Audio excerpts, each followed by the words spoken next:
Thank you, Mr. Chairman, Mr. Speaker,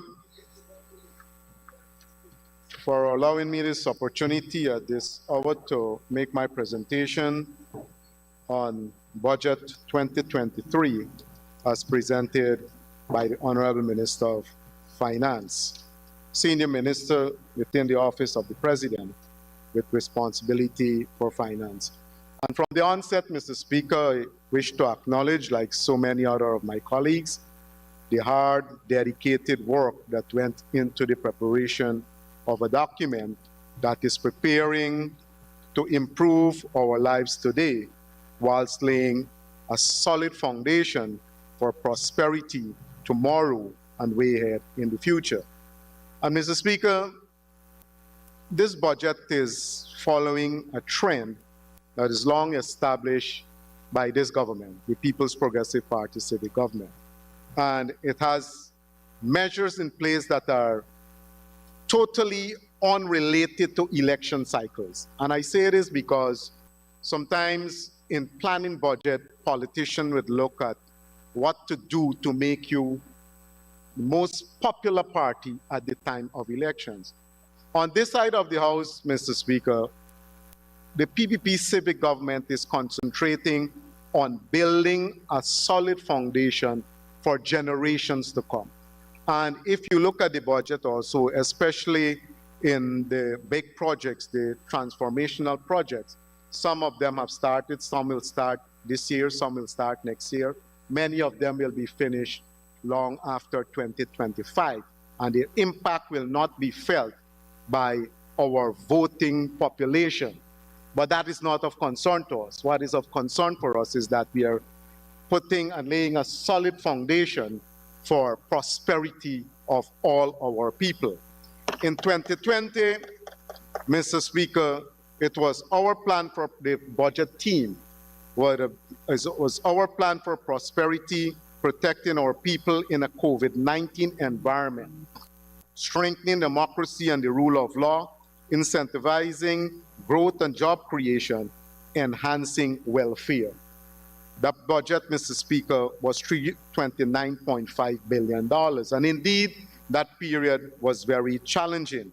The 2021 budget of $383.1 billion that spoke about a path to recovery, economic dynamism, and resilience, again recognizing the challenges that the global community would have been faced with in a post-pandemic era, COVID pandemic, and then we see continuation of different strains of COVID virus, so the challenge is still there. In 2022, steadfast against all challenges, resolute in building our One Guyana, a budget of $553 billion. And this year, Mr. Speaker, 2023, improving lives today, building prosperity for tomorrow. Mr. Speaker, I just bring this to our attention so that we can appreciate the continuation of our policies and programs towards bringing about a better life for all of our people.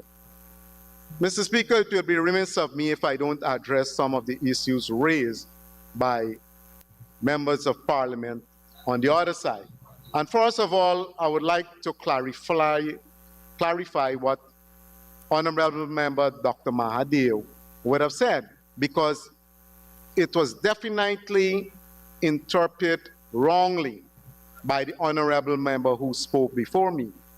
Dr. Mahadev was talking about the increase in providing, well, the eye care treatment for our people in hinterland communities.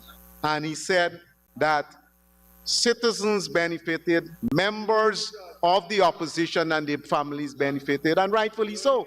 Nowhere did Mr. Mahadev ever said that members of the opposition should not be catered for. And he will be highly responsible to say that. And he said that because in the context that there have been claims of discrimination. There have been claims of discrimination by members of the opposition or by the government in rolling out different programs. Honorable Mr. Cox spoke about the gold program, And the way he was speaking is that if this government has deliberately set about to discriminate against members of the opposition. My Paul is heckling and saying it's true. And that is why Dr. Mahadev had to be clear in saying what he said and to get that over with. Mr. Speaker, a number of speakers would have spoken about this issue at Mocha. And they failed to bring to light the measures that were taken into consideration in addressing this issue of developing a 4-lane highway along the East Bank corridor. And Mr. Speaker, for the record, I have family friends in Mocha. I've been to Mocha since in the late 80s. I go there and I visit people, the Blair, the Clarks, family friends from King Grove. And they migrate there. So some of the people who are now talking about Mocha, they probably were not residing there when I started going to Mocha a long time ago. In 1999, 2000, Mr. Speaker, I was actively engaged in providing enhanced drainage and irrigation services to the people of Mocha, working closely with residents there to provide service. But the point here, Mr. Speaker, is that our development agenda, as we seek to provide better roadways, better water services, better telecommunication, they will have impact on existing communities. And Mocha is not the first, and it definitely will not be the last. Take, for example, the development of the bridge across the Berbice River. Cotton Tree residents, and these are transported property in those areas. People were called in by the government, they were engaged by the government, they received, they moved, they were provided accommodation, and nobody would have been bulldozed if the opposition didn't go in there and put wrong things in their head. It was all politics. And Cotton Tree, when they went there, they moved the people. I was personally engaged in the Parfait Harmony Access Road when His Excellency the President was Minister of Housing. I engaged on his advice a rice farmer by the name of Mad who had lands across the area there. And I asked him if he can donate the land to the government, and I argued with him that putting a roadway through his land will increase the value of this land. And this is a transported property. And Mr. Madhu came up to an arrangement with the Ministry of Housing at that time. And now we have the busiest access to Parfait Harmony through lands that was once owned by Mr. Madhu. Currently, I think the Attorney General Office is engaged in an advanced way with people who own land where this 4-lane highway from Schoonard to Crane is going to come out, and also where the gas to shore project is going to pass through leased land and transported land. And people will give up their lands in recognition of the developmental trust of the government to address the issue of transportation congestion, to address issue of drainage and irrigation, to address issues of energy, communication, and all of that. So the people of Mocha who had to be moved were doing so in a peaceful manner. The Ministry of Housing laid out a number of measures, giving them transported property, helping them with building and all of that. And the politics step in. Politics of really stymieing development. You know, it's all in the little league mentality. And if we were thinking big, we would have a better and greater appreciation of what needs to be done. Mr. Speaker, we heard about this issue of poverty getting higher. Where is it coming from? Where is the study? Poverty, of course, was mentioned at 42%, but the way it was mentioned by one of the honorable members is that if this was last year or this year, that was in 2019. The issue of healthy food, that study was done in 2020. No, it was done in 2018 also. So it is not that the issue of poverty and access to good food, all these indicators are moving in the right direction because of the investments that are being put into by the People's Progressive Party administration. Mr. Speaker, an 8% increase in for public servant. The record must show, Mr. Speaker, that in 3 budgets post-2020, the People's Progressive Party would have increased public servant salary by $38 billion. Now, juxtapose that against 5 years in the PNC, when they would have increased public servant salary by $27 billion. 78%, Mr. Speaker, on a small amount doesn't mean much. If you increase 78% on $1, it's a small amount. And that is why I call numbers, so that we can have an appreciation. In 3 budgets, we increased it by $38 billion. The PNC took 5 years to increase it by $27 billion. And Mr. Speaker, next year is going to be better. The people can rest assured about that.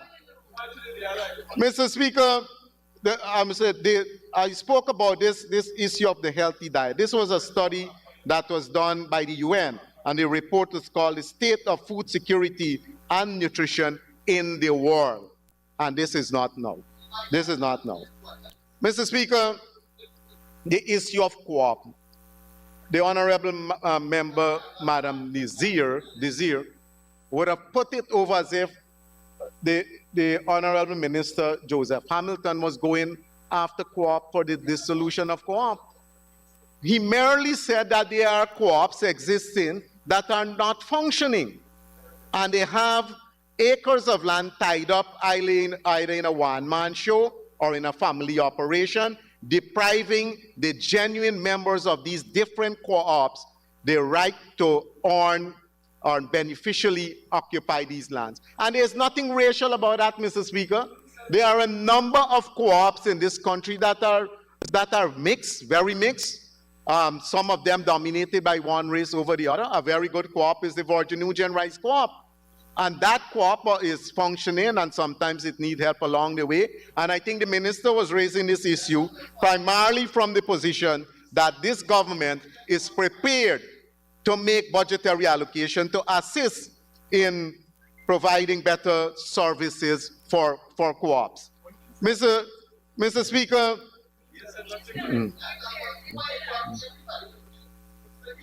this is what was said.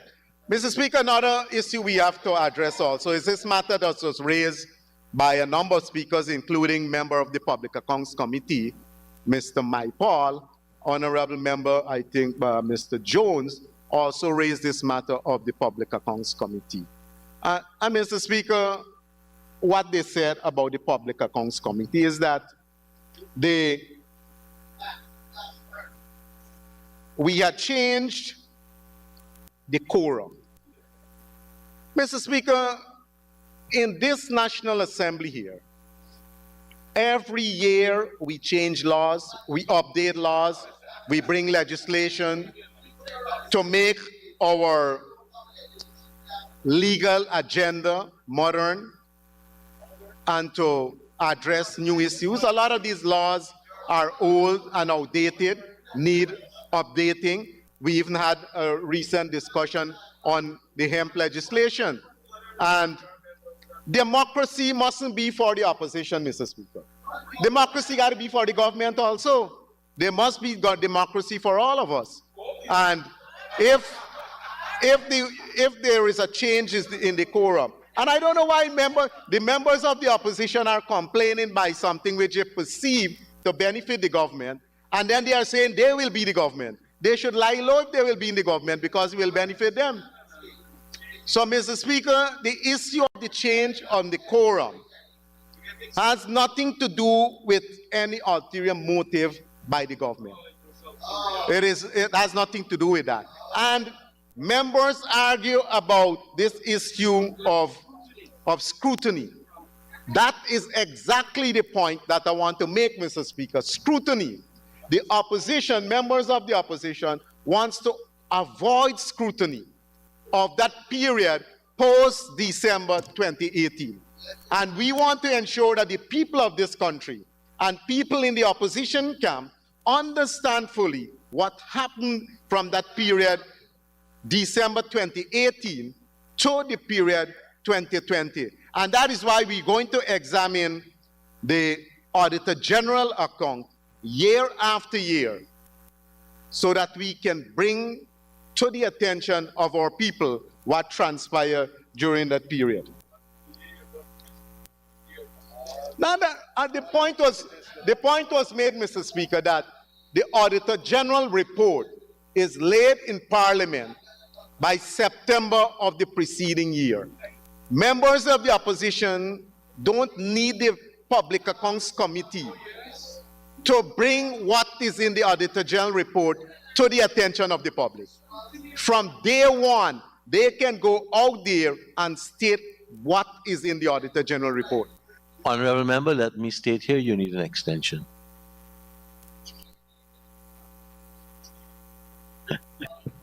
I would like to ask that the honorable member be given another 5 minutes to conclude. Thank you, Honorable Minister. Honorable member, 5 minutes to conclude. Thank you, Madam Chief Whip. Thank you, Mr. Speaker.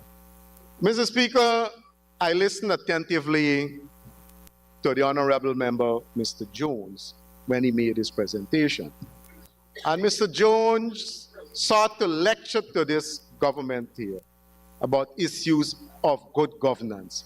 And he sounded very good, like a born-again person. And I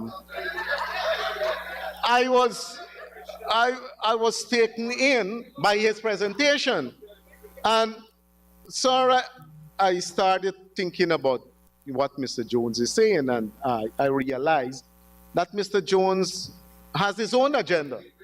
Because in this issue of good governance, Mr. Jones raised the issue of the Region 3 synthetic track, for example, and put it over to this House as if the establishment of the synthetic track in Region 3 is an act of discrimination.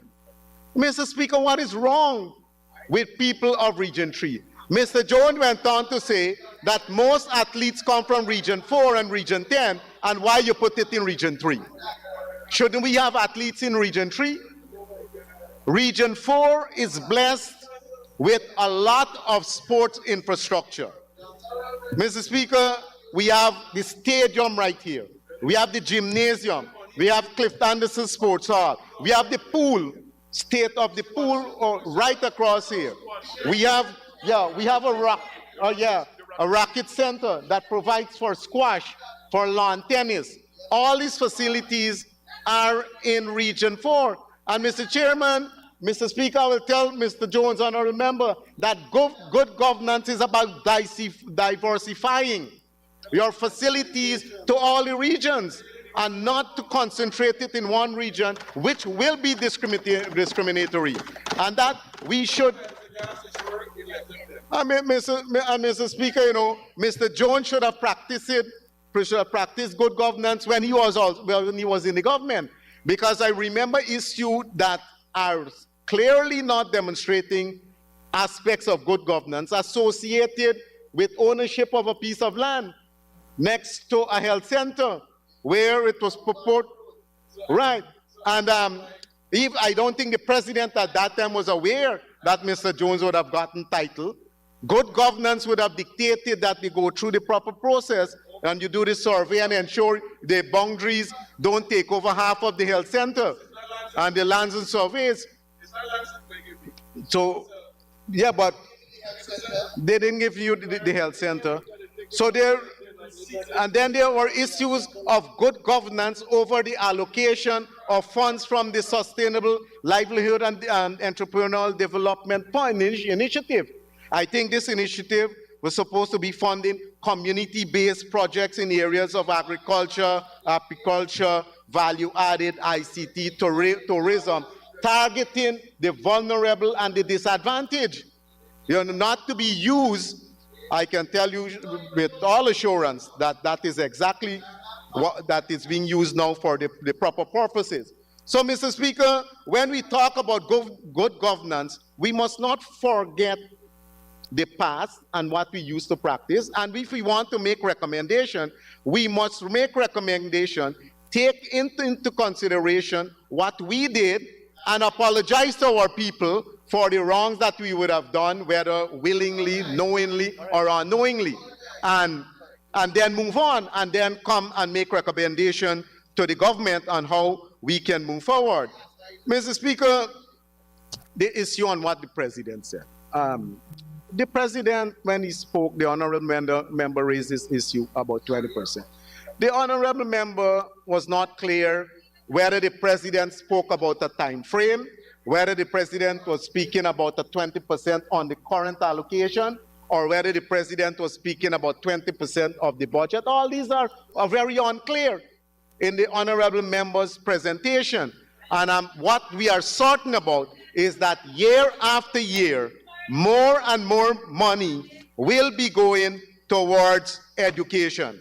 Right now, education, Mr. Speaker, is 94, I think education is $94.4 billion of a just over $700 billion allocation. Mr. Speaker, that is a huge chunk of the budget. I will be the first to admit it's not enough. It's a work in progress. Wages and salary is $107 billion, Mr. Speaker. $107 billion of a $781 billion budget. It is not a small chunk of the overall budget by any means. Mr. Speaker, disposable income, I want to touch briefly on that before I yield the floor, sir, with your permission. Just to say that salary adjustment alone will see the realization of $3 billion more disposable income for people. Income tax threshold, moving from 75,000 to 85,000. That will be releasing a total of $3.3 billion to taxpayers and taking 12,000 people out of the tax-paying bracket. Mr. Speaker, the We Care program, all these are geared towards helping our people in terms of disposable income. $8.6 billion going towards parents and the school-age children. Mr. Speaker, I want to close, sound prematurely, but I don't want to go beyond my time, but I want to close this evening, Mr. Speaker, by saying that Budget 2023 is visionary, it's well constructed, it takes into consideration the interests of every single Guyanese, it is addressing our immediate problems, and it is building a platform for tomorrow, for prosperity, for every single Guyanese, as we seek to make the one Guyana a reality. I have no hesitation in commending this budget to all members. Thank you very much, Mr. Speaker. Thank you very much, Honorable